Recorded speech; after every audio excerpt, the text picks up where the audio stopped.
ಅದರೊಂದಿಗೆ ನಿನ್ನೆ ನಾನು ಬುದ್ಧಿಗಳ ಹತ್ರ ಮಾತಾಡಿದೆ.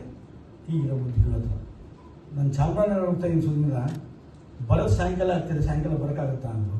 ಸಾಯಂಕಾಲ ಎಲ್ಲ ಬುದ್ಧಿಗಳೇ ಬೆಳಗ್ಗೆ ಬಂದು ಹೋಗ್ಬಿಡ್ತೀನಿ ಕಾರ್ಯಕ್ರಮಕ್ಕೆ, ಮತ್ತೊಂದು ದಿನ ಬರ್ತೀನಿ ಅಂತ ಹೇಳಿದಾಗ ಯಾರೋ ಜಗದೀಶ್ ಅವ್ರು ಫೋನ್ ಮಾಡೋದು, ತಾವು ತಿಂಡಿಗೆ ಇಲ್ಲೇ ಬರಬೇಕು ಅಂತ ಹೇಳ್ತಾ ಇದ್ದೆ. ಆದರೆ ಬಂದು ಹೋಗ್ತೀನಿ, ಎಲ್ಲ ಬುದ್ಧಿಗಳು ಇದ್ದಾಗ ಬಂದು ಹೋಗ್ತೀನಿ.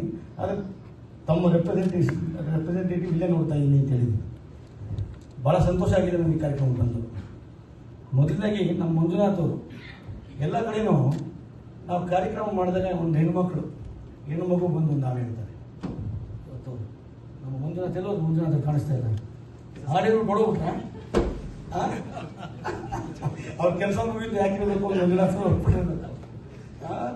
ಭಾಳ ಸಂತೋಷ ಆಯಿತು. ಅದ್ರ ಜೊತೆಗೆ ನಮ್ಮ ಡಾಕ್ಟರ್ ಓಂಕಾರೇಶ್ ಬಗ್ಗೆ ಹೇಳಬೇಕು. ನಾನು 4-5 ಕಾರ್ಯಕ್ರಮ ನಾನು ಬೆಂಗಳೂರಲ್ಲಾಗಲಿ ಮೈಸೂರಲ್ಲಾಗಲಿ ಇಲ್ಲೆಲ್ಲ ಹೋದಾಗ ಓಂಕಾರೇಶ್ ನೋಡಿದ್ದೀನಿ.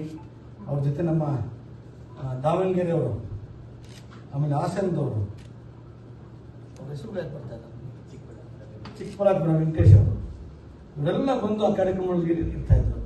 ಅದು ಒಂದು ಭಾಳ ಸಂತೋಷ ನನಗೆ. ನೋಡಿ, ನಮ್ಮ ಬಯೋ ಡೀಸೆಲ್ ಆಗಿರ್ಬೋದು, ಬಯೋ ಎನರ್ಜಿ ಆಗಿರ್ಬೋದು, ಬಯೋ ಯಾವುದೇ ಸಂಬಂಧ ಇರ್ಬೋದು, ನಾವೆಲ್ಲ ಇದೀವಿ ಅಂತ ತೋರಿಸ್ತಿರಲ್ಲ, ಅದು ಭಾಳ ಇಂಪಾರ್ಟೆಂಟ್, ಭಾಳ ಮುಖ್ಯವಾದ.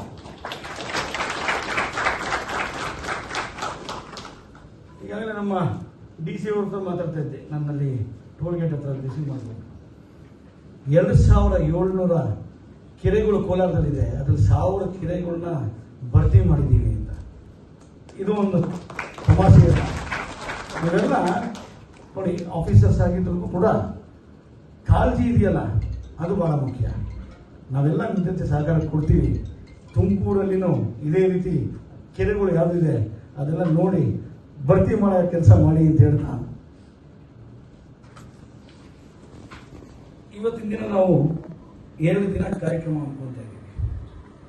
Training programme, hand in training. ಈ ಉದ್ಘಾಟನೆ ಸಮಾರಂಭಕ್ಕೆ ನಾನು ಬಂದಿರೋದಕ್ಕೆ ಮೊದಲೇ ಹೇಳ್ಬಿಟ್ಟೆ, ಬಹಳ ಸಂತೋಷ ಆಯಿತು ಅಂತ. ಈ ಕಾರ್ಯಕ್ರಮದಲ್ಲಿ ಮಂಡಳಿ ಉದ್ದೇಶವೇನು, ನಮ್ಮ ಮಂಡಳಿ ಏನು ಕೆಲಸ ಮಾಡ್ತಾ ಇದೆ ನೋಡಿ. ನಿನ್ನೆ ಕೂಡ ನಾನು KH ಮುನಿಯಪ್ಪ ಅವ್ರ ಕೂತ್ಕೊಂಡು ನಮ್ಮ ನಾಗೇಂದ್ರ ಅವ್ರು ತೊಂದರೆ ಆಗ್ಬಿಟ್ಟಿದೆ. ಇಲ್ಲೇ ಇದ್ದಾರೆ ನಾಗೇಂದ್ರ ಅವರು. ನಾಗೇಂದ್ರ ಅವ್ರಿಗೆ ಈಗಾಗಲೇ ತುಮಕೂರಲ್ಲಿ ಬಯೋಡೀಸೆಲ್ ತೆರೆದಿರೋಂಥ ವ್ಯಕ್ತಿ, ರಾಜ್ಯದ ಮೊದಲನೇ ಜಾಗ. ನಾನು ಅದು ಕ್ರೆಡಿಟ್ ತೊಗೋಣ ಅಂತಿದ್ರೆ ಅದಕ್ಕೂ ಬಿಡಲಿಲ್ವಲ್ಲಪ್ಪ. ನಾಗೇಂದ್ರ ಬಿಡಲಿಲ್ಲ ನೋಡ್ರಿ, ಅವರೇ ತಿಳಿಸ್ಬಿಟ್ಟು. ನಾನು ಎಲ್ಲ ಕಡೆ ಹೇಳ್ತಾ ಇದ್ದೆ, ಮೊದಲನೇದಾಗಲಿ ನಾವೇ ಮಾಡೋದು ಅಂತ. ಅಲ್ಲಿ ನೋಡ್ರಿ, ನಾಗೇಂದ್ರ ಅವ್ರು ತೊಗೊಂಡು ಆದರೆ ಕೆಲಸ ಮಾಡೋ ಶುರು ಮಾಡ್ತಾರೆ. ನೀವು ಒಳ್ಳೆದಾಗಲಿ ನಾಗೇಂದ್ರ ಅವರೇ. ಮುಂದಿನ ದಿನಗಳಲ್ಲಿ ಆಗ್ತಾರೆ, ದಾವಣಗೆರೆ ಅವ್ರಿಗೆಲ್ಲ ಸಹಾಯ ಆಗಬೇಕು ಅಂತ ಅದೆಲ್ಲ ಆಗುತ್ತೆ. ಧಾರವಾಡಲ್ಲಿ ನೀವೇನು ಅನ್ಕೊಂಡಿದ್ದೀರಾ ಅದಕ್ಕೇನು ಮುಂದಿನ ದಿನಗಳಲ್ಲಿ ತಮ್ಮ ಭಾರತ್ ಇಕೋ ಫ್ಯೂಲ್ಸ್ ಅವ್ರಿಗೆ ಹೇಳಿ, ಅಲ್ಲೇ ಆಚೆನೇ ಹೇಳ್ತಾ ಇದ್ದೆ ನಿಮಗೆ. ಅದು ಕೂಡ ಒಂದು ರೆಕಾರ್ಡ್ ಹೇಳ್ತಾ ಇದ್ದೀನಿ. ಮುನಿಯಪ್ಪ ಅವರು ಒಪ್ಕೊಂಡಿದ್ದಾರೆ. ಏನು ಸಹಾಯ ಆಗುತ್ತೆ ಫುಡ್ ಆ್ಯಂಡ್ ಸಿವಿಲ್ ಸಪ್ಲೈಸ್ ಇಂದ ಈ ಕಾರ್ಯಕ್ರಮಗಳಿಗೆ ನಿಮಗೆಲ್ಲ ಸಹಾಯ ಆಗುತ್ತೆ ಅಂತ ಹೇಳಿದ್ದಾರೆ. ಇನ್ನು ಒಂದು ವಾರದಲ್ಲಿ ಇವೆಲ್ಲ ಕೆಲಸ ಮಾಡೋಣ ಅಂತ ಹೇಳ್ತಾ, ನಮಗೆ ದಿನೇಶ್ ಅವ್ರ ಬಗ್ಗೆ ಹೇಳಬೇಕು. ನಾವು ಏನೇನು ಹೇಳಬೇಕು, 2009ನೇ ಇಸ್ವಿದು, 2018ನೇ ಇಸ್ವಿದು, 2022ನೇ ಇಸ್ವಿದು ಎಲ್ಲ ಹೇಳ್ಬಿಟ್ಟು ನಾನೇನು ಮಾತಾಡಿ ದಿನೇಶ್ ಅವ್ರು ಹೇಳಿ ನಿಮ್ದು ವಿಸ್ತಾರವಾಗಿ ಇರ್ತದೆ.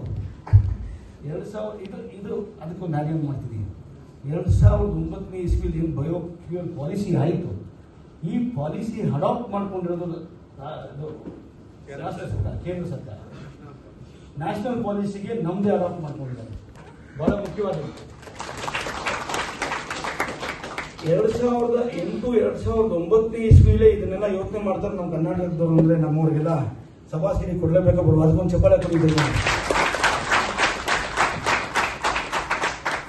2018 ಇಸ್ವಿಲಿ ಒಂದು ಅಮೆಂಡ್ಮೆಂಟ್ ಆಗುತ್ತೆ. ಅದೇನು ಮೇಜರ್ ಅಮೆಂಡ್ಮೆಂಟ್